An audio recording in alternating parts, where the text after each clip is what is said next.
नमस्कार साथियों। तो आज हम स्टार्ट करने जा रहे हैं अपना नेक्स्ट चैप्टर है जो हमारा मैट्रिक्स एंड डिटर्मिनेंट। तो देखिए मैट्रिक्स को हम बोलते हैं हिंदी में आव्यूह। ये चैप्टर हमारे एचएसएससी के व्यू से बहुत ही ज़्यादा क्या है, इम्पोर्टेंट है। तो देखिए इसके पहले मैं आपको इस चैप्टर स्टार्ट कर रहा हूँ, इसकी डेफिनेशन हम पढ़ दें कि मैट्रिक्स है जो वो होती क्या है। मैट्रिक्स एक अरेंजमेंट होती है, it is an arrangement or ordered in which elements are arranged in either row or column। इसका मतलब हिंदी में ये होता है कि एक इस तरीके का ऑर्डर होता है जिसमें जो भी एलिमेंट होते हैं, तत्व होते हैं, उनको हम या तो रो में और अरेंज करते हैं या फिर कॉलम में अरेंज करते हैं। तो देखिए इसमें रो और कॉलम आए हैं, इनके बारे में मैं आपको बताऊंगा किस तरीके से होते हैं। तो देखिए सबसे पहले हम इसी में इसके टाइप्स पढ़ लेते हैं, और टाइप्स को पढ़ने से पहले मैं आपको बताता हूँ कि जो ये ऑर्डर है, जो ये शब्द आया इसमें ऑर्डर, तो ये मैट्रिक्स किस तरीके से होगी। तो टाइप्स को करने से पहले देखिए एक मैट्रिक्स हमारे पास है A11, A12, A13, A21, A22, A23। तो इसमें जो ये रो है जो हम ऐसे चलते हैं इस तरीके से, मतलब इस एंगल से हम चलते हैं, लेटा हुआ है, तो जो लेटी हुई फॉर्म है इसको हम बोलते हैं रो। और जो ये खड़ी हुई टर्म है इस तरीके से A11, A21, A12, A22, A13, A23, मतलब ये जो खड़ी हुई जो टर्म है इनको हम क्या बोलते हैं, कॉलम बोलते हैं। क्या बोलते हैं भाई, इनको हम कॉलम बोलते हैं। तो देखिए अब इसमें जो एक मैट्रिक्स है जो इसकी रिप्रेजेंटेशन मैं बता रहा हूँ AIJ, इसके जो एलिमेंट को रिप्रेजेंट करने का तरीका है जो इस तरीके से होता है। AIJ जो I है ये रिप्रेजेंट करता है नंबर ऑफ रो, और जो J है ये किसको रिप्रेजेंट करता है, कॉलम को। ठीक है, तो इधर देखिए इसमें हमने देखी कितनी रो है भाई, एक रो और ये दो रो। तो इसमें जो रो है तो I रिप्रेजेंट हो गया इसमें कितना भाई, 2, और यहाँ पर कॉलम इसको हम रिप्रेजेंट करते हैं J से, और रो होता है हमारा I से। तो देखिए इसमें कॉलम कितने, 1 2 3, तो यहाँ से जो J की वैल्यू आई वो कितनी आई हमारे पास, 3। अब हम इसका जो ऑर्डर लिखेंगे वो I इंटू J होता है, या फिर हम कह सकते हैं दूसरी भाषा में M/N ऑर्डर। ये जो हमने लिखा है इसको हम क्या बोलते हैं, इसका ऑर्डर बोलते हैं। क्या बोलते हैं, इसका ऑर्डर। तो अगर मैं इसमें लिखने लग जाऊँ, जो गिवन मैट्रिक्स मैंने यहाँ पर एग्जांपल माना है ये वाला, ये किस ऑर्डर की है, तो ऑर्डर हम इसका लिखेंगे। इसमें I की वैल्यू कितनी है भाई, M/N लिख दे या I/J। तो पहले आता है रो और फिर आता है J कॉलम। तो रो की संख्या इसमें 2, कॉलम की संख्या 3, तो इसके जो ऑर्डर होगा वो कितना होगा, 2/3 होगा। इसका मतलब क्या है, 2 रो और 3 कॉलम, इस तरीके से। अब यहाँ से एक क्वेश्चन और अराइज होता है कि इसमें हमसे पूछ लिया जाता है इसमें नंबर ऑफ़ एलिमेंट्स कितने होंगे, नंबर ऑफ़ एलिमेंट्स, तत्वों की कुल संख्या कितनी होगी। अब यहाँ पर क्वेश्चन देखिए किस तरीके से अरेंज होता है। अगर इसकी डेफिनेशन मैं आपको बताऊँ, नंबर ऑफ़ एलिमेंट्स हम किस तरीके से निकालते हैं। अगर एक मैट्रिक्स M/N ऑर्डर की है, क्या है भाई, कोई भी मैट्रिक्स है M/N ऑर्डर की है, और उसमें हमें क्या निकालने हो, नंबर ऑफ़ एलिमेंट्स निकालने हो। क्या निकालने हो, number of elements. Then it is equal to M into N। M/N का जो प्रोडक्ट आएगा वो क्या होंगे, नंबर ऑफ़ एलिमेंट्स के इक्वल।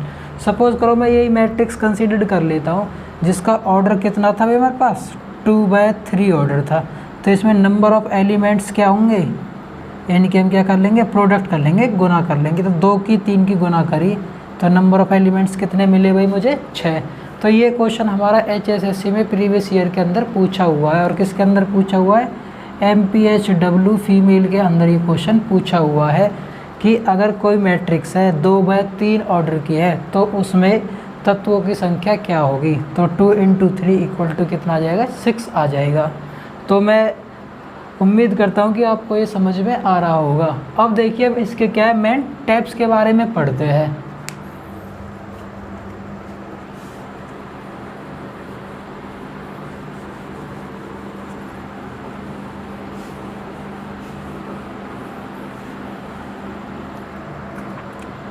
देखिए, इसमें जो टाइप है पहला, वो हमारे पास रो मैट्रिक्स। रो मैट्रिक्स मैंने आपको बताई थी, जो लेटी हुई होती है उसे हम क्या बोलते हैं, रो मैट्रिक्स। इसके अंदर क्या होता है, इसमें जो है एक ही रो होती है और मल्टीपल कॉलम होते हैं। क्या होती है, एक row, only one row and multiple column. तो उस मैट्रिक्स को हम क्या बोलेंगे, रो मैट्रिक्स बोलेंगे। जैसे कि यहाँ पर मैं लिख दूँ A11, A12, A13 and so on A1 into n। ठीक है, ये यहाँ पर लिख देता हूँ 1 into n।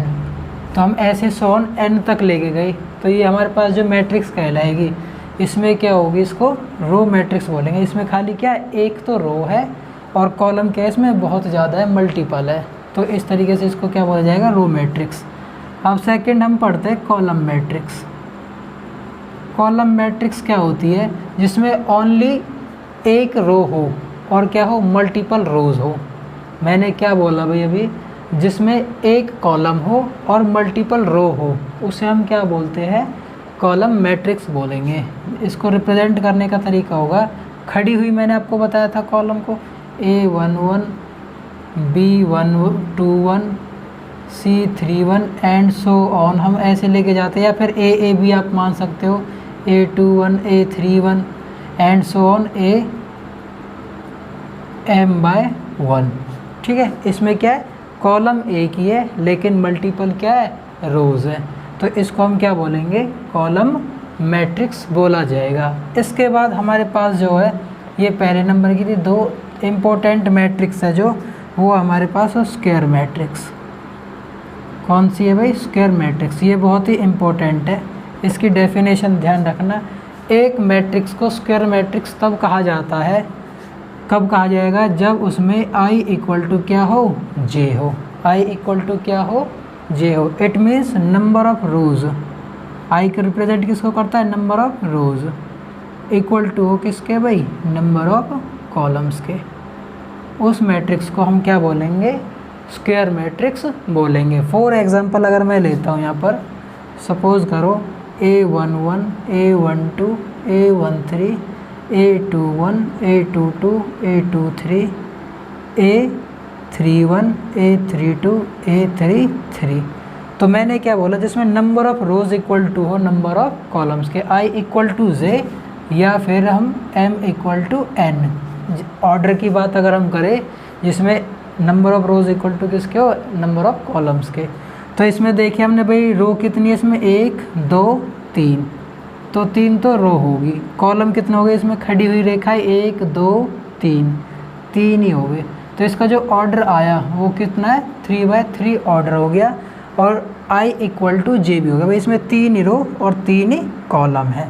तो ये 3/3 ऑर्डर की क्या हो जाएगी, हमारे पास स्क्वायर मैट्रिक्स कहलाएगी। अब इसी में हम आगे चलते हैं, diagonal matrix.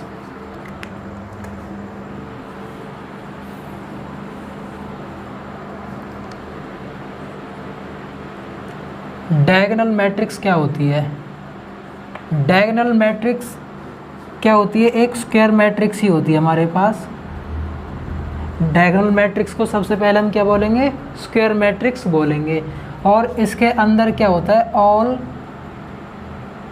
Non diagonal elements, all non diagonal elements with entry 0। जितने भी नॉन डायगोनल एलिमेंट्स होंगे वो क्या कहलाएंगे, 0 होते हैं। तो उसे हम क्या बोलेंगे, डायगोनल एलिमेंट बोलेंगे। सपोज़ करो हमारे पास ये एक एग्जांपल कंसीडर कर लेते हैं, 3 0 0 0 1 0 0 0 -2। तो मैंने क्या बोला, ऑल नॉन डायगोनल एलिमेंट्स, जितने भी जो नॉन डायगोनल एलिमेंट है, डायगोनल को छोड़कर जितने भी एलिमेंट हैं। डायगोनल कौन सा है भाई हमारे पास, इस तरीके से ये एक स्क्वायर मैट्रिक्स भी मैंने डेफिनेशन बताई थी कि डायगोनल को हम क्या बोलते हैं, स्क्वायर मैट्रिक्स भी बोलते हैं। तो ये 3/3 ऑर्डर की होगी, m = n की कंडीशन भी होगी। और जितने भी नॉन डायगोनल है, मतलब जो स्ट्रिप मैंने ये बनाई है, डायगोनल को छोड़कर जितने भी एलिमेंट है ये सारे क्या होने चाहिए, 0 होने चाहिए। Non diagonal elements with entry 0। तो यहाँ से हमारे पास एक क्लियर होगी डेफिनेशन, डायगोनल को छोड़कर सारे एलिमेंट क्या होने चाहिए, 0 होने चाहिए। अच्छा, अब यहाँ से क्या एक क्वेश्चन अराइज होता है कि अगर मैं इन एलिमेंट्स को, नॉन डायगोनल को जो हमने है, अगर इनको हम 0 मानते हैं, क्या ये जो मैट्रिक्स है डायगोनल मैट्रिक्स कहलाएगी? ध्यान से सुनो, मैंने क्या कहा कि अगर इस मैट्रिक्स को मैं ऐसे लिख दूँ 0 0 0 0 0 0 0 0 0, क्या ये एक डायगोनल मैट्रिक्स है? ये आपको बताना है। टाइम लो आप लोग।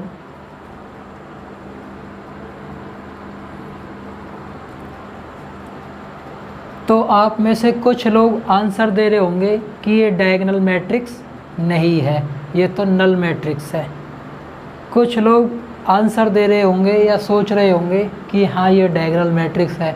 भाई येस और नो दो ही तो हमें ऑप्शन दे रखे हैं कि आप में से आधे कह रहे होंगे येस, आधे कह रहे होंगे नो।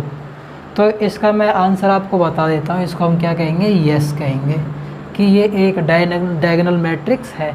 मैंने डेफिनेशन क्या बताई है कि जितने भी नॉन डायगोनल एलिमेंट है उनकी एंट्री 0 है। ये तो नहीं कहा कि डायगोनल भी 0 होने चाहिए या नहीं होने चाहिए, तो डायगोनल भी 0 इसके हो सकते हैं।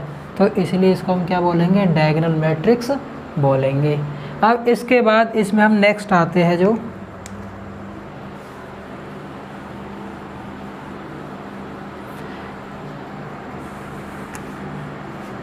जीरो मैट्रिक्स, जो मैंने अभी यहाँ पर बात करी थी जीरो मैट्रिक्स की।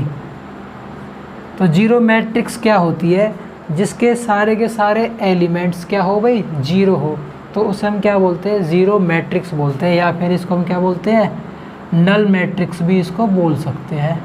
क्या बोल सकते हैं, नल मैट्रिक्स भी बोल सकते हैं। जीरो मैट्रिक्स को हम क्या बोल सकते हैं, नल मैट्रिक्स, जिसके सारे के सारे एलिमेंट क्या हो, 0 हो, तो वो क्या कहलाएगी, जीरो मैट्रिक्स या फिर नल मैट्रिक्स। इसके बाद हमारे पास नेक्स्ट मैट्रिक्स है जो टाइप है जो वो है स्केलर मैट्रिक्स का। स्केलर मैट्रिक्स क्या होती है, वह मैट्रिक्स जिसके सारे जो डायगोनल है वो क्या हो, एक कांस्टेंट हो या फिर इक्वल हो, तो उस मैट्रिक्स को हम क्या बोलेंगे, स्केलर मैट्रिक्स बोलेंगे।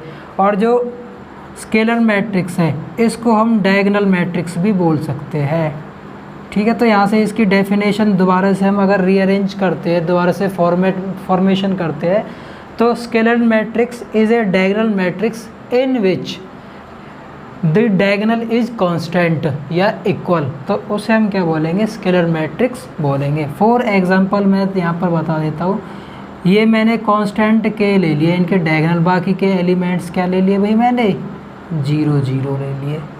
ठीक है, तो इसको हम क्या बोलेंगे, यहाँ पर स्केलर मैट्रिक्स बोलेंगे, क्योंकि इसके जो कांस्टेंट है, जरूरी नहीं है यहाँ पर आपको क्या है के ही दे रखा हो, इनकी वैल्यूज़ भी कुछ भी हो सकती है। सपोज़ करो इस के की जगह पर मैं ले लेता हूँ √3, तो ये वैल्यू भी कितनी होगी भाई, √3। मैंने डेफिनेशन में यही तो बोला है कि स्केलर मैट्रिक्स वह मैट्रिक्स होती है जिसके डायगोनल क्या हो, कांस्टेंट हो या एक जैसी वैल्यू हो, इक्वल हो, ये मैंने बोला था। तो ये सारी एक जैसी वैल्यू है, तो इसको हम क्या बोलेंगे, स्केलर मैट्रिक्स बोलेंगे। इसमें जो कंडीशन होती है जो Aij, ये इक्वल टू होता है किसके, 1 के। Aij = 1 कह दो, या फिर हम क्या कह दें इसको, k, वेयर i = क्या हो, j। इस Aij का मतलब होता है एलिमेंट जो हमने लिखा है वो आइदर या तो हमारे पास क्या होगा, कांस्टेंट k होगा। ठीक है, ये 1 नहीं होगा, सॉरी ध्यान रखना, ये कांस्टेंट k के इक्वल होगा। कब होगा, जब i = j हो। i मतलब नंबर ऑफ रो और नंबर ऑफ कॉलम की सेम वैल्यू हो, जैसे कि यहाँ पर A11 A22 A33। A11 में i = j है, i की वैल्यू भी 1 और j की भी 1। A22 में i की वैल्यू भी 2 और j की वैल्यू भी 2। A33 में I की वैल्यू भी 3 और J की वैल्यू भी 3। तो ये जो डायगोनल बना ये हमेशा किसके इक्वल होगा, कांस्टेंट के इक्वल होगा। तो इस कंडीशन में ये होंगे। दूसरी कंडीशन क्या बनती है इसमें, Aij इक्वल टू 0 कब होगा, when I not equal to J। तो ये ध्यान रखना, ये इम्पोर्टेंट है, ये छोटी छोटी सी बातें आपको पूछ ली जाती पेपर में कि स्केलर मैट्रिक्स कब होगी, कि अब यहाँ पर ऐसे कंडीशन दे देंगे, if Aij equal to 0 then I equal to J, A not equal to J, इस तरीके से। तो यहाँ से इसका मैं मतलब बता देता हूँ आपको, Aij जो सारे एलिमेंट्स हैं वो 0 होंगे। कौन कौन से, जब I इक्वल टू J नहीं है। अब यहाँ पर I और J इक्वल था कब, जब मैंने A11 A22 A33, तो यहाँ पर I और J इक्वल था, तो ये क्या है, कांस्टेंट वैल्यूज़ आई, हमने एक जैसी मान ली। और बाकी के एलिमेंट जैसे यहाँ पे 1 2 था 1 3, यहाँ पर I और J इक्वल नहीं है आपस में, तो ये सारे के सारे एलिमेंट कैसे होंगे, 0 होंगे। तो इस वाली मैट्रिक्स को हम क्या बोलेंगे, स्केलर मैट्रिक्स बोलेंगे। अब हम देखते हैं नेक्स्ट टाइप की जो है हमारे पास आइडेंटिटी मैट्रिक्स। अब यहीं पर ही मैं आपको डेफिनेशन बता देता हूँ आइडेंटिटी मैट्रिक्स की। आइडेंटिटी मैट्रिक्स क्या होगी, जिसके डायगोनल Aij इक्वल टू किसके हो भाई, 1 के, व्हेन I इक्वल टू किसके हो भाई, J के। इट मीन्स हमारे पास डेफिनेशन क्या बनी, 1 0 0 0 1 0 0 0 1। और दूसरी कंडीशन जैसे हमने यहाँ पर बनाई थी, इसमें क्या आ जाएगा, Aij equal to 0 when I not equal to J।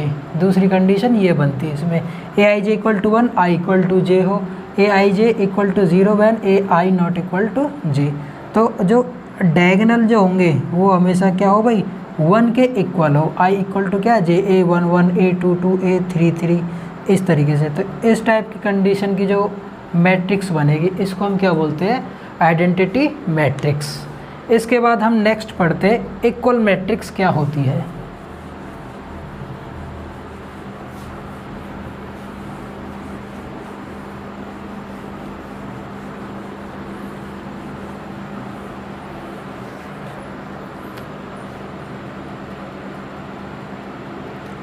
Equal matrices, दो मैट्रिक्स तब इक्वल कहा जाता है या कहा जाएगा जब हर एक के कॉरस्पॉन्डिंग एलिमेंट्स है जो वो क्या हो, इक्वल हो और सेम ऑर्डर की हो। तो यहाँ पर डेफिनेशन क्या बनेगी, two matrices set to be equal. Conditions दे रखी होगी हमें, पहली सेम ऑर्डर की हो, क्या हो भाई इसका, सेम ऑर्डर हो, और सेकंड कॉरस्पॉन्डिंग एलिमेंट्स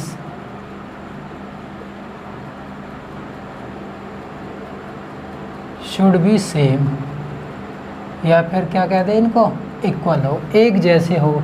जो हर एक के जो कॉरस्पॉन्डिंग एलिमेंट होंगे दोनों मैट्रिक्स के वो भी क्या हो, इक्वल हो। फॉर एग्जांपल मैं आपको बताता हूँ, सपोज़ करो ये मैट्रिक्स A है मेरे पास, इसमें आपको दे रखा A1 2 3 -1 0 7।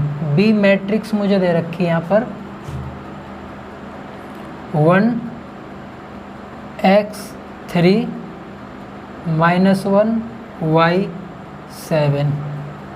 तो ये क्या है, A इक्वल B है क्योंकि इनके जो कॉरस्पॉन्डिंग एलिमेंट्स हैं वो क्या है हमारे पास, इक्वल है। देखिए यहाँ पर 1 है तो ये भी 1 है। ये x की वैल्यू फाइंड आउट करने के लिए पूछेगा और y की वैल्यू, तो यहाँ से हमने देखा x, यहाँ पर क्या आ गया हमारे पास 2, ये भी 3, ये भी 3, ये -1 -1, ये y की वैल्यू यहाँ पर हमने देखी तो y की वैल्यू आ गई यहाँ से 0, और ये 7 और ये 7।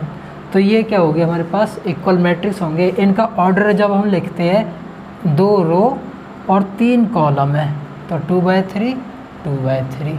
तो इस तरीके से हमने ये देख लिया। x और y की वैल्यू पूछेगा आपसे तो क्या निकल के आएगी, x इक्वल टू 2 और y equal to 0।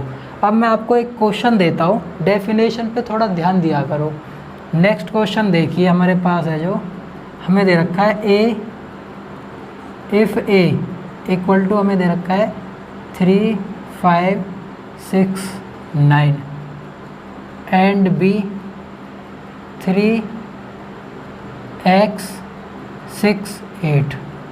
Find the value of x, find value of x। तो इस क्वेश्चन को आप करिए। तो देखिए, मैं उम्मीद करता हूँ कि आप लोगों ने ये क्वेश्चन कर लिया होगा। आप लोगों ने इसमें x की वैल्यू दी होगी कितनी भाई, 5। भाई आपने कॉरस्पॉन्डिंग एलिमेंट्स चेक करके देखे, यहाँ पर x को कंपेयर किया 5 के साथ, तो x का मान आ गया 5। अगर आप 5 आंसर दे रहे हो तो आप गलत आंसर दे रहे हो। ऐसा क्यों हुआ? अभी मैंने आपको क्या बताया कि दो मैट्रिक्स को इक्वल तब कहा जाता है सेम ऑर्डर हो। हम ऑर्डर चेक किया 2 बाई 2 2 बाई 2 सही है।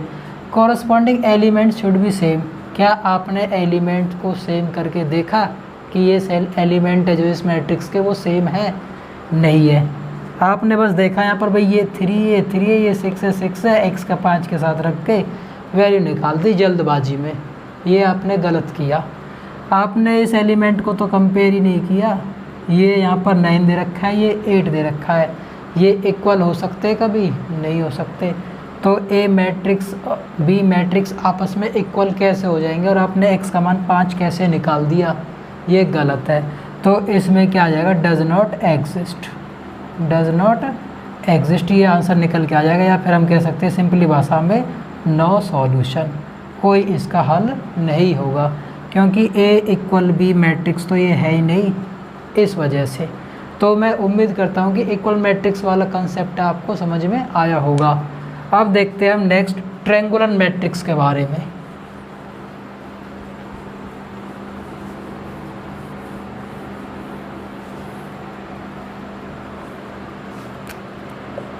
ट्रायंगुलर मैट्रिक्स क्या होती है?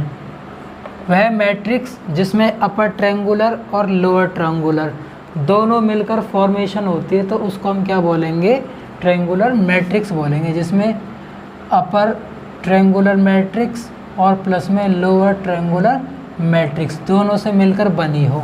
अब इनकी डेफिनेशंस क्या होती है, अपर ट्रायंगुलर मैट्रिक्स और लोअर ट्रायंगुलर मैट्रिक्स, इसमें मैं आपको बताता हूँ।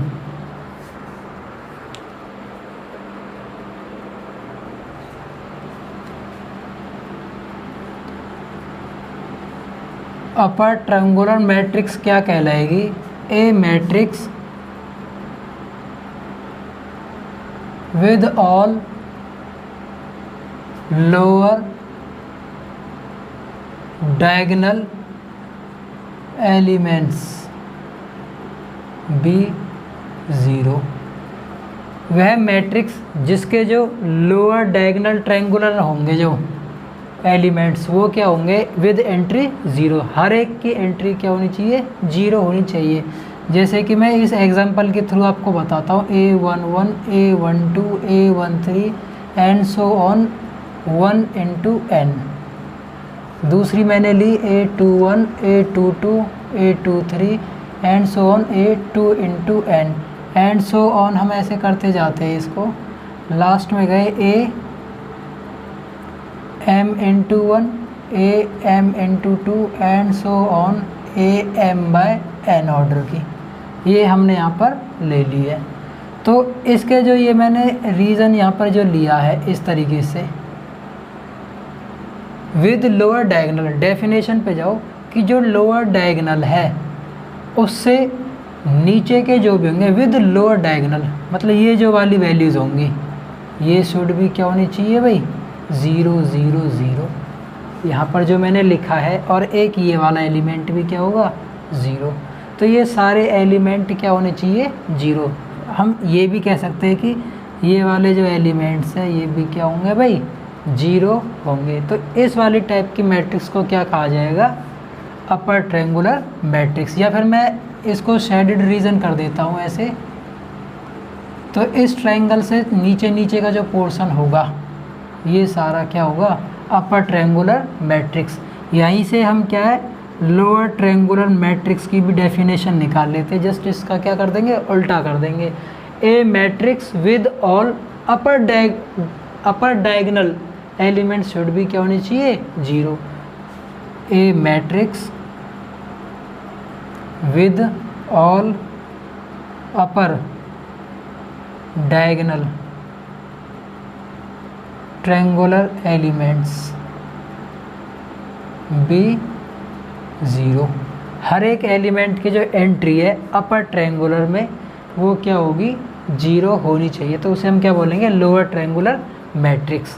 अब इसी की डेफिनेशन के अकॉर्डिंग मैं आपको बता रहा हूँ, ये एग्जांपल हम कंसीडर कर लेते हैं। A11 ये 0 0 सो ऑन, इस तरीके से A12 A22 फिर ये 0 एंड सो ऑन, इस तरीके से हम लिख देंगे। A13 सॉरी 21 A22 ये 31 A32 A33 and so on, इस तरीके से। और यहाँ पर भी ये ऐसे चलता रहेगा।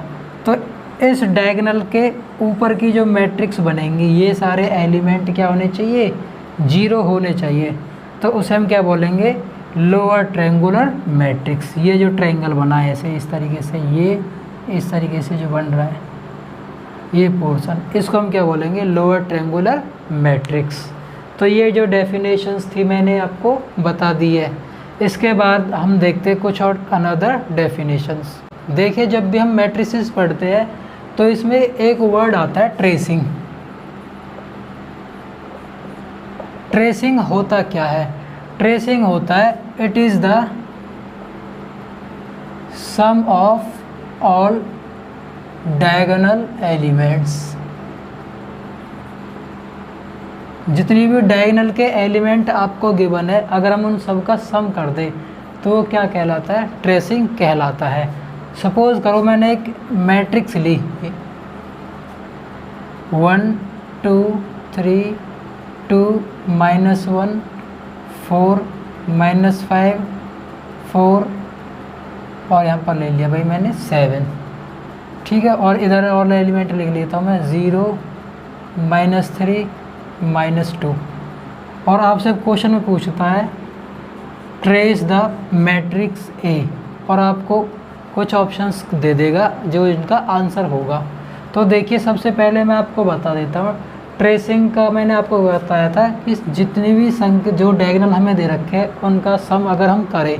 अब यहाँ पर वर्ड आ गया डायगोनल, तो डायगोनल से हमें थोड़ा समझ में आया कि इसका हमें क्या डायगोनल मैट्रिक्स के बारे में पता होना चाहिए। और डायगोनल मैट्रिक्स में मैंने क्या बताया था कि जिसमें भी क्या है डायगोनल बनता हो, तो हमने देखा इसमें ऑर्डर सेम है, क्योंकि डायगोनल मैट्रिक्स हम स्क्वायर मैट्रिक्स बोलते हैं। सबसे पहले हमें स्क्वायर बनाना पड़ेगा इसमें।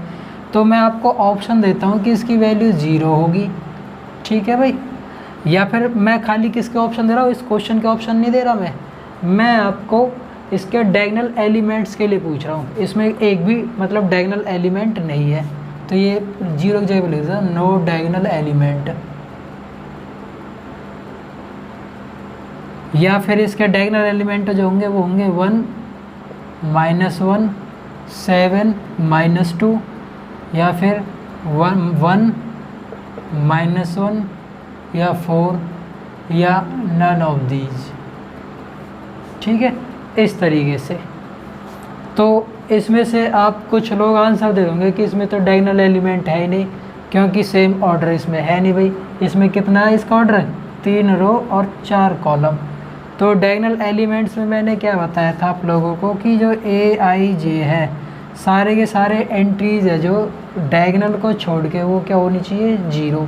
तो हम चलो इसको छोड़ देते हैं। तो देखिए, इसका ऑर्डर हमें 3/4 दे रखा है। तो हम बात करते हैं इनके डायगोनल्स पर। तो मैंने डेफिनेशन आपको बताई थी, डायगोनल तो इस मैट्रिक्स में क्या बने, A11 है, A22 है, A33 है।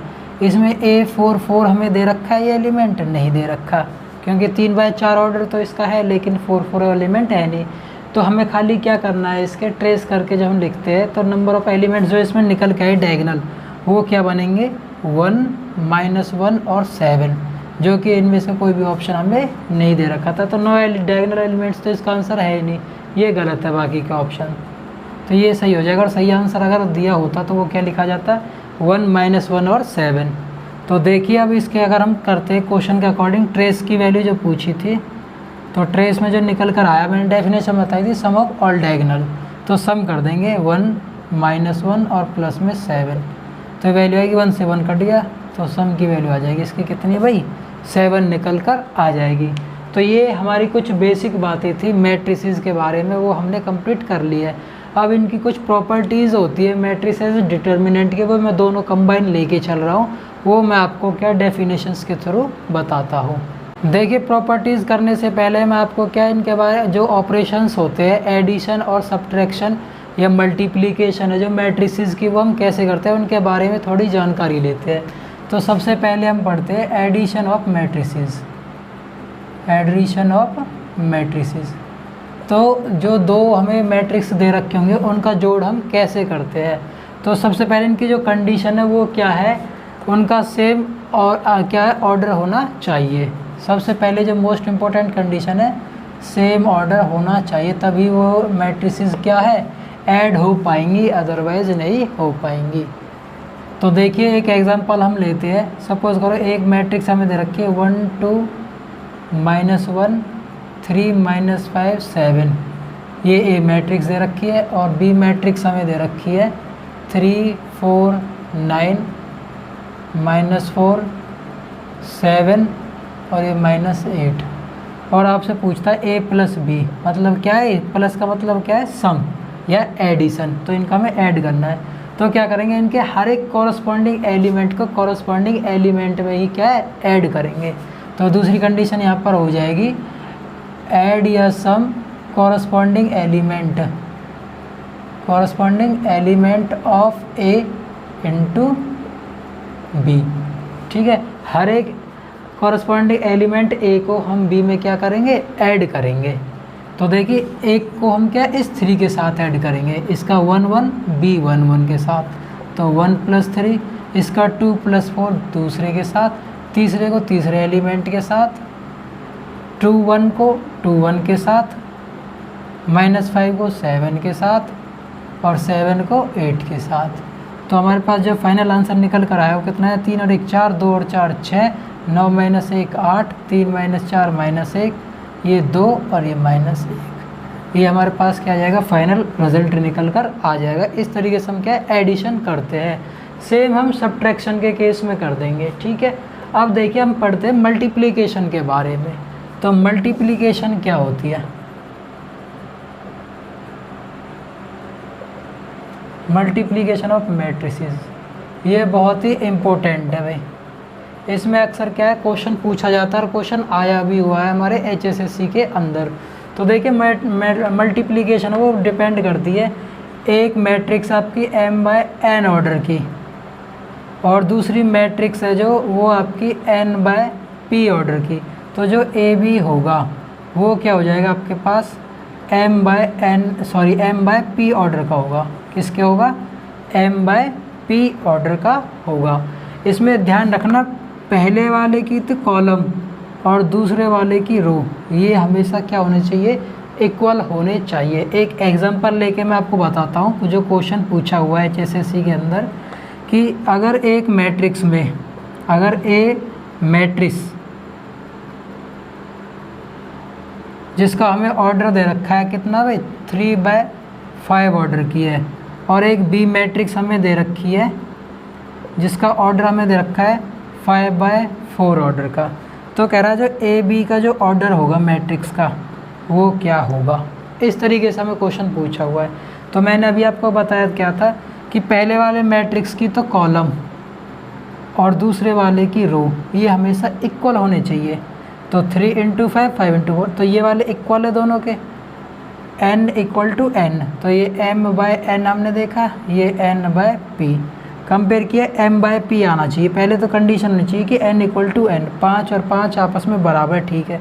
तो रिजल्टेंट मिलेगी, शुरू का तो m आएगा और लास्ट वाले का p आएगा। तो जो रिजल्टेंट मैट्रिक्स होगी वो क्या होगी 3/4 की होगी। कई बार क्वेश्चन उल्टा भी पूछ लिया जाता है कि ए मैट्रिक्स है जिसका ऑर्डर हमें दे रखा है 3/4 ले लेते हैं हम यहाँ पर, और बी मैट्रिक्स है ये आपको दे देगा 3/5। अब आपसे पूछ लेगा ए बी का बताओ क्या ऑर्डर होगा। तो मैंने भी डेफिनेशन में आपको क्या बताया था कि जो पहले वाले की जो कॉलम है और दूसरे वाले की रो है वो हमेशा इक्वल होती है।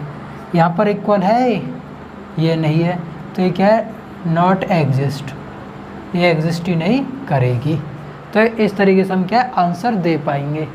ये हमारे पास क्या है, एडिशन और मल्टीप्लिकेशन मैट्रिसेस की होती है, डिवीज़न इनके अंदर नहीं होती है। अब हम चलते हैं बेसिक प्रॉपर्टीज़ की तरफ।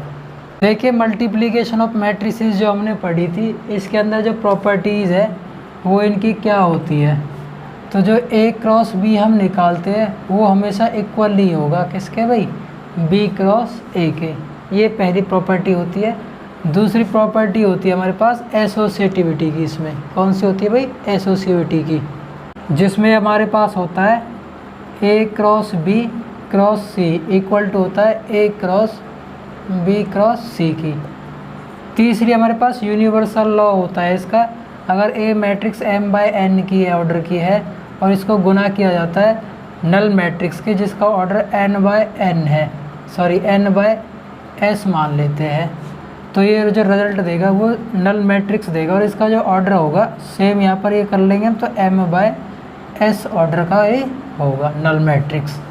अभी हमने पीछे पढ़ा था कि मल्टीप्लिकेशन क्या, पहले की तो कॉलम और दूसरे की रो बराबर, तो रिजल्टेंट मैट्रिक्स होगी पहले की रो और लास्ट की कॉलम, तो m और s, तो जो नल मैट्रिक्स आएगी वो m/s ऑर्डर की आएगी। ये हमारे पास मल्टीप्लिकेशन ऑफ टू मैट्रिसेस की प्रॉपर्टी होती है।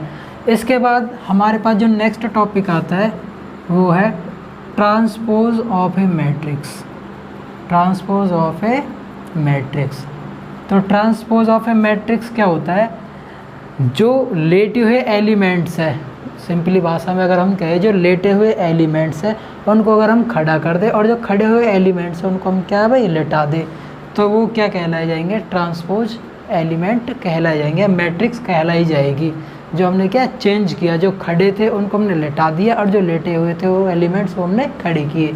फॉर एग्जांपल जैसे मैं कहता हूँ, इसकी डेफिनेशन अगर हम लिखना चाहें तो कैसे लिखेंगे, if all elements which are rearranged from row to column and vice versa. अगर रो को हम कॉलम में कर दें और कॉलम को रो में चेंज करें तो उस टाइप जो हमें ऑब्टेंड होगी मैट्रिक्स उस हम क्या बोलेंगे, transpose of A matrix. For example suppose करो हमने एक मैट्रिक्स मान लिए ए और इसको रिप्रेजेंट करते हैं ए ट्रांसपोज या ए डैश से भी हम रिप्रेजेंट कर देते हैं। ए मैट्रिक्स दे रखा है हमें 1 -1 0 2 -3 6 5 -1 और 7। अब मैं कहता हूँ इसका ट्रांसपोज निकालो, तो जो लेटे हुए एलिमेंट कौन से है भाई, ये हमारे पास लेटे हुए एलिमेंट है इस तरीके से, तो इनको हम खड़ा कर देंगे। तो ये ऐसे है तो इनको हम अरेंज कर लेंगे कॉलम वाइज में। तो ये ये 1 पहले यहाँ पर आएगा, फिर -1 यहाँ पर आएगा, फिर 0, फिर सेकंड में 2 -3 और 6। मतलब जो रो में लिखा हो उसको हम कॉलम में चेंज कर देंगे। ये रो थी हमारे पास 5, तो ये कॉलम वाइज लिखते चले जाएंगे। तो ये जो मैट्रिक्स हमें ऑब्टेंड हुई इसको हम क्या बोलते हैं, ट्रांसपोज ऑफ ए मैट्रिक्स बोला जाता है। अब हम इनकी क्या प्रॉपर्टीज़ के बारे में बात करते हैं, ट्रांसपोज ऑफ ए मैट्रिक्स की।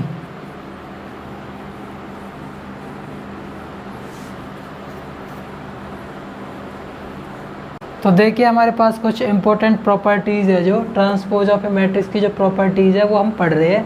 तो ए ट्रांसपोज का किया अगर हम क्या और ट्रांसपोज करते हैं, एक तो हमें पहली ट्रांसपोज दे रखा है, अगर ट्रांसपोज का भी वापस ट्रांसपोज करते हैं तो हमें क्या वो ए ही मैट्रिक्स मिलेगी।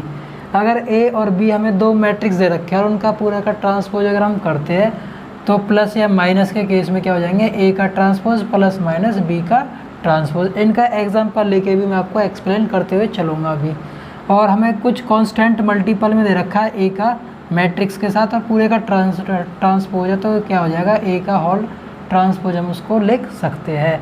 ऐसे यहाँ पर ए ट्रांसपोज बी का ए बी का ट्रांसपोज अगर हमें दे रखा है तो ये लिखा जाएगा बी ट्रांसपोज ए ट्रांसपोज। ठीक है, तो ये हमारी कुछ इंपॉर्टेंट प्रॉपर्टीज़ थी। अब देखिए मैं एक एग्जांपल लेता हूँ। सपोज़ करो 2 1 3 5 6 7 8 9 और ये यहाँ पर आ गया 4। ये हमें ए मैट्रिक्स दे रखी है। पहले वाले एग्जांपल प्रॉपर्टी को हम पढ़ते हैं तो इसका मैं जब ट्रांसपोज निकालूंगा तो ये क्या निकल के आएगा, 2 1 3 5 6 7 8 9 4 ये निकल कर आया। वापस A ट्रांसपोज का मैं ट्रांसपोज करता हूँ तो ये क्या बन जाएगा 2 1 3 5 6 7 8 9 4। दोबारा से हम लेट हुई जो रेखा है उनको खड़ी कर देंगे, खड़ियों को लटा देंगे, ठीक है। रो को कॉलम में, कॉलम को रो में कन्वर्ट कर देंगे। ये जो मैंने ए मैट्रिक्स शुरू में कंसीडर करी थी और जो ए ट्रांसपोज का भी होल ट्रांसपोज कर कर जो मैट्रिक्स मुझे मिली, दोनों वैल्यू सेम ही तो है। तो वही ये प्रॉपर्टी कह रही है कि किसी का भी ट्रांसपोज का अगर हम ट्रांसपोज करते हैं तो ए ही मैट्रिक्स बन जाएगी वापस।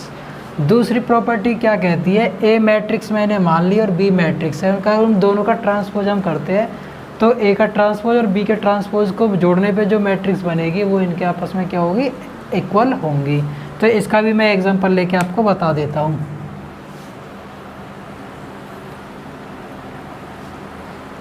सपोज करिए ए मैट्रिक्स हमारे पास 1 2 -1 7 और एक बी मैट्रिक्स हमारे पास 3 -1 4 और 3, यहाँ पे 2 ले लेते हैं हम। तो a प्लस बी निकालेंगे पहले हम, फिर इसका ट्रांसपोज करेंगे। तो a प्लस बी क्या हुआ, कॉरस्पॉन्डिंग एलिमेंट्स जोड़ेंगे 1 और 3 4, 2 - 1 1 -1 4 3 7 और 2 9। अब a प्लस बी का क्या कर देंगे भाई, हम ट्रांसपोज कर देंगे तो ये आ जाएगा हमारे पास 4 1 3 9, ये निकल कर आ गया।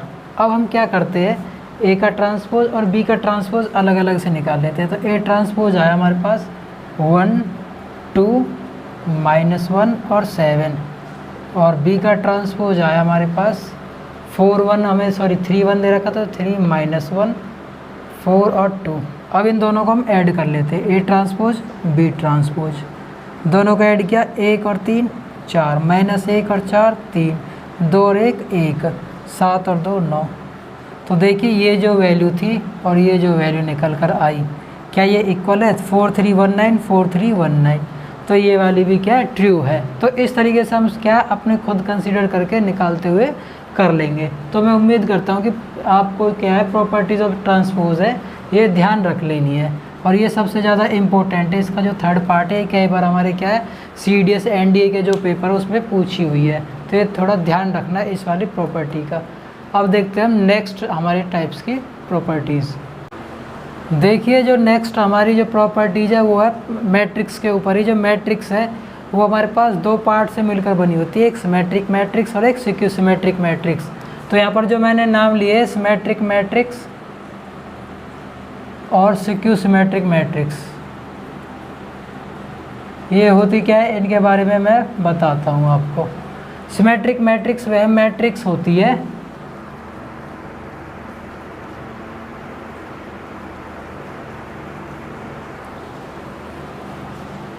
जिसका ट्रांसपोज अगर हम करते हैं वो क्या है ए के ही इक्वल आ जाए, ए मैट्रिक्स के इक्वल आ जाए।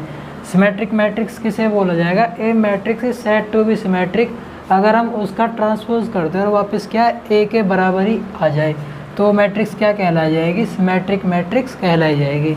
जबकि सिक्यू सिमेट्रिक मैट्रिक्स के ऊपर क्या होता है, अगर हम किसी मैट्रिक्स का ट्रांसपोज करते हैं और वो इसके माइनस के इक्वल आता है, नेगेटिव के इक्वल आता है, तो वो कंडीशन में क्या कहलाया जाएगा उस मैट्रिक्स को, सिक्यू सिमेट्रिक मैट्रिक्स। अब यहाँ पर हमारे पास जो ए मैट्रिक्स होती है वो हमेशा किसके इक्वल होती है, ए प्लस में ए ट्रांसपोज और प्लस में half A minus A transpose के सम के इक्वल होती है कोई भी जो मैट्रिक्स होती है। जो ये पॉजिटिव वाला पार्ट है इसको हम सिमेट्रिक मैट्रिक्स बोलते हैं और जो नेगेटिव वाला पार्ट है ये सिक्यू सिमेट्रिक मैट्रिक्स का क्या है, पार्ट बोला जाता है। ये आप ध्यान रखना, ये कई बार क्वेश्चन में पूछ लिया गया है कि क्या है जो प्लस वाला पार्ट है इसको हम क्या बोलते हैं और नेगेटिव वाला जो पार्ट है इसको हम क्या बोलते हैं। इसी में ध्यान रखना कि जो ये सिक्यू सिमेट्रिक मैट्रिक्स होता है इसी का जो सेकंड पार्ट मैं बता रहा हूँ, ये पार्ट 1 था कि जो सम ऑफ मैट्रिक्स होता है वो सिमेट्रिक और सिक्यू सिमेट्रिक मैट्रिक्स के बराबर होता है। सेकंड इसमें क्या पॉइंट होता है, the determinant of skew symmetric matrix, skew symmetric matrix of order odd या फिर ऑड ऑर्डर इज 0। तो ये पॉइंट भी कई बार हमारे पास क्या पूछ लिया गया है डायरेक्ट ही, किस तरीके से कि the determinant of sequence symmetric matrix of odd order क्या होता है। तो ऑप्शन दे देते हैं उसमें 0 1 या मॉड्यूलस a के बराबर, इस तरीके से। तो ध्यान रखना वो किसके बराबर होगा, 0 के इक्वल होगा। अब देखते हैं हम इनकी नेक्स्ट कुछ और प्रॉपर्टीज़। देखिए नेक्स्ट टॉपिक है जो हमारा प्रॉपर्टीज़ के अंदर, इसमें एक वर्ड आता है एडजॉइंट। कौन सा वर्ड आता है भाई, एडजॉइंट, जिसको ADJ के नाम से क्या रिप्रेजेंट किया जाता है किसी भी मैट्रिक्स के लिए A। इस तरीके से हम क्या उसको रिप्रेजेंट करते हैं। एडजॉइंट होता क्या है, एडजॉइंट को निकालने के लिए सबसे पहले हमें किसकी ज़रूरत पड़ती है भाई, माइनर की। फिर माइनर से क्या निकलते हैं हमारे पास, कोफैक्टर निकलते हैं। और इन कोफैक्टर जो भी होता है CIJ का जो फैक्टर, जो हमारे पास कॉमन फैक्टर निकलेगा है, ठीक है, उसका जब हम ट्रांसपोज करते हैं तो उस प्रकार से जो प्राप्त हमारे पास मैट्रिक्स होगी उसको हम क्या बोलते हैं, एडजॉइंट मैट्रिक्स बोलते हैं। सपोज करो हमारे पास A111 A12 A13 A21 A22 A23 A31 A32 A33, ये हमारे पास क्या एक A मैट्रिक्स दी हुई है। तो सबसे पहले हम इसके क्या माइनर और कोफैक्टर निकालेंगे। सपोज करो इसके जो कोफैक्टर निकल के आएंगे वो निकल के आए हमारे पास C11 C12 C13 C21 C22 C23 C31 C32 C33, इस तरीके से निकल के आए। तो जब इसका एडजॉइंट लिखा जाएगा, एडजॉइंट ऑफ मैट्रिक्स A, तो हम क्या करेंगे, इनका क्या कर देंगे, ट्रांसपोज कर देंगे। क्या कर देंगे, ट्रांसपोज कर देंगे। तो यहाँ पर जो ट्रांसपोज है इस तरीके से लिखा जाएगा, इसका C11 C12 C13 C21 C22 C23 C31 C32 C33, इस तरीके से। ये मैंने आपको बता रखा है कि जो ट्रांसपोज है उसमें क्या होती है, जो लेटी हुई रेखा है उनको हम खड़ी कर देते हैं और खड़ी हुई रेखा को लटा देते हैं, ठीक है। रो को कॉलम में कन्वर्ट कर देते हैं और कॉलम को रोज़ में कन्वर्ट कर देते हैं। उस प्राप्त जो हमें होती है उस तरीके से। तो ट्रांसपोज करने के बाद जो मैट्रिक्स होगी उस हम क्या बोलेंगे, एडजॉइंट बोलेंगे, ठीक है। तो इसके हम कुछ बेसिक प्रॉपर्टीज़ के बारे में हम पढ़ते हैं, एडजॉइंट की क्या क्या प्रॉपर्टीज़ होती है। देखिए हमारे पास कुछ इंपॉर्टेंट प्रॉपर्टीज़ है एडजॉइंट के अंदर, ये मैं आपको बेसिक से बता देता हूँ। ये मैंने इकट्ठी लिख दी जिससे कि आपको क्या समझने में प्रॉब्लम ना हो। एडजॉइंट A भी है जो हमेशा वो यूनिवर्सल लॉ होल्ड रखता है, एडजॉइंट B मल्टीप्लाई में एडजॉइंट A के इक्वल होता है। सपोज करो हमें A और B 3/3 ऑर्डर की मैट्रिक्स दे रखी है, उसका अगर हम एडजॉइंट निकालते हैं तो जो एडजॉइंट B और एडजॉइंट A का जो मल्टीप्लिकेशन प्रोडक्ट होगा, जो क्रॉस प्रोडक्ट जो निकल कर आएगा, वो हमेशा क्या होंगे, आपस में इक्वल होंगे। इसके बाद देखिए हमारे पास सेकंड प्रॉपर्टी है एडजॉइंट KAN। तो जो n है एक बार k की पावर n-1 हो जाएगी और एडजॉइंट की पावर, ये एडजॉइंट A n ऑर्डर की निकल कर आ जाएगी। ऐसे ही अगर हम एडजॉइंट A के ट्रांसपोज को निकालते तो जो एडजॉइंट A निकलेगा उसका भी अगर हम ट्रांसपोज करते हैं तो भी वो क्या होंगे, आपस में इक्वल निकल कर आएंगे। यहाँ से जो ये हमारे पास फोर्थ, फिफ्थ और जो सिक्स्थ है, ये मोस्ट इम्पॉर्टेंट प्रॉपर्टीज़ है, ये आपको ध्यान रखना है। ये मोस्ट इम्पॉर्टेंट है जिस पे मैंने हैशटैग लगाया हुआ है। ये तीनों प्रॉपर्टी हमारे पेपर के अंदर पूछी हुई है।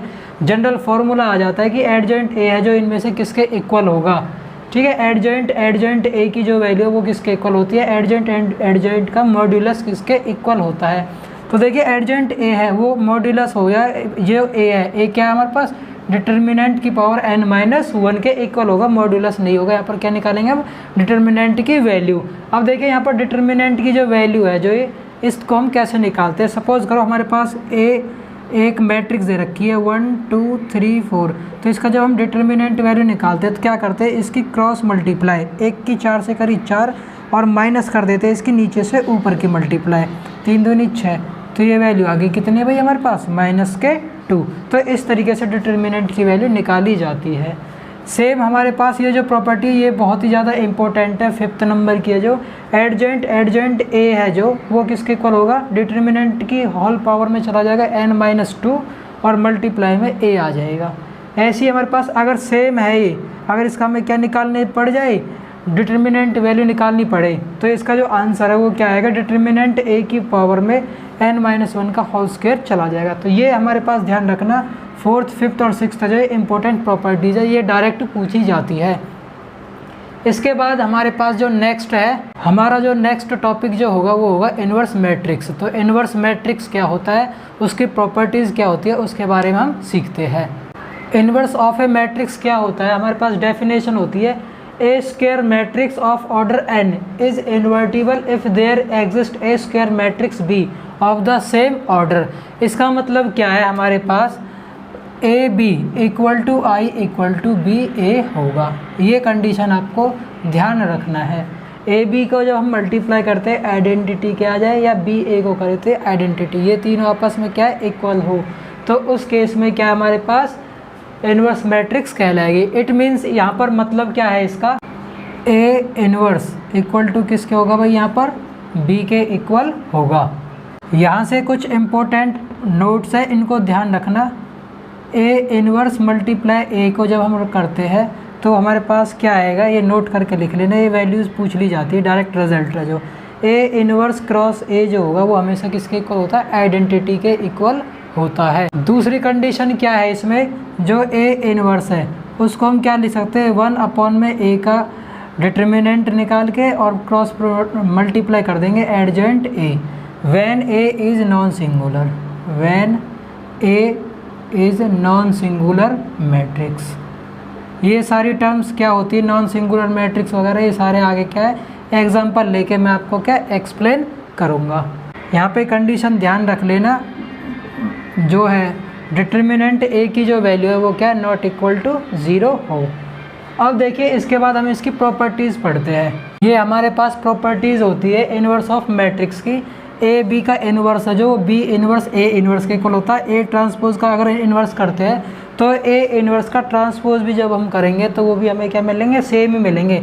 इसमें एक इम्पोर्टेंट रिजल्ट ये पूछ लिया जाता है, ये इम्पोर्टेंट है, यहाँ से डायरेक्ट हमारे पास पूछा जाता है कि अगर A is invertible square matrix, अगर एक ए है जो हमारे पास क्या है स्क्वायर मैट्रिक्स है, तो ए टी क्या होगा, तो ए टी भी क्या होगी, एक इन्वर्टिबल मैट्रिक्स होगी। दूसरी जो तीसरी कंडीशन है वो क्या है, inverse of an invertible symmetric matrix is a symmetric matrix. Fourth पर है जो, ये भी बहुत ज़्यादा इंपॉर्टेंट रिजल्ट है, ये भी कई बार पूछा हुआ है हमारे एग्जाम के अंदर। ए इन्वर्स की जो डिटर्मिनेंट वैल्यू होगी वो डिटर्मिनेंट ए का इन्वर्स हम निकाल दें, या फिर ए इन्वर्स इक्वल टू हम क्या कह सकते हैं, 1 में डिटर्मिनेंट ए, क्योंकि -1 नीचे लेके जाएंगे तो +1 वैल्यू नीचे आ जाएगी। तो ये इंपॉर्टेंट रिजल्ट्स थे, ये हमने क्या है जो कंप्लीट कर लिए है। तो हमारे मैट्रिसेस एंड डिटर्मिनेंट की जो इम्पोर्टेंट प्रॉपर्टीज़ थी हमने इस वीडियो के अंदर सारी क्या कंप्लीट कर ली है। अब जो नेक्स्ट वीडियो हम जो करेंगे तो उसके अंदर हम क्या है इनके बेस्ड पर सारे क्वेश्चंस हम करेंगे, और वो हमारे NCERT के बेस्ड पर होंगे, और प्रीवियस ईयर के जो क्वेश्चंस हैं उनके बेस्ड पर हम करते हुए चलेंगे। ये जो प्रॉपर्टीज़ थी इनकी PDF फाइल अगर आप लोगों को चाहिए तो इस वीडियो के लिंक के डिस्क्रिप्शन में आपको क्या लिंक मिल जाएगी, तो वहाँ से आप क्या डाउनलोड करके इस वीडियो की क्या PDF को देख सकते हो। तो मैं उम्मीद करता हूँ आज का सेशन आप लोगों को पसंद आया होगा। जय हिंद, वंदे मातरम।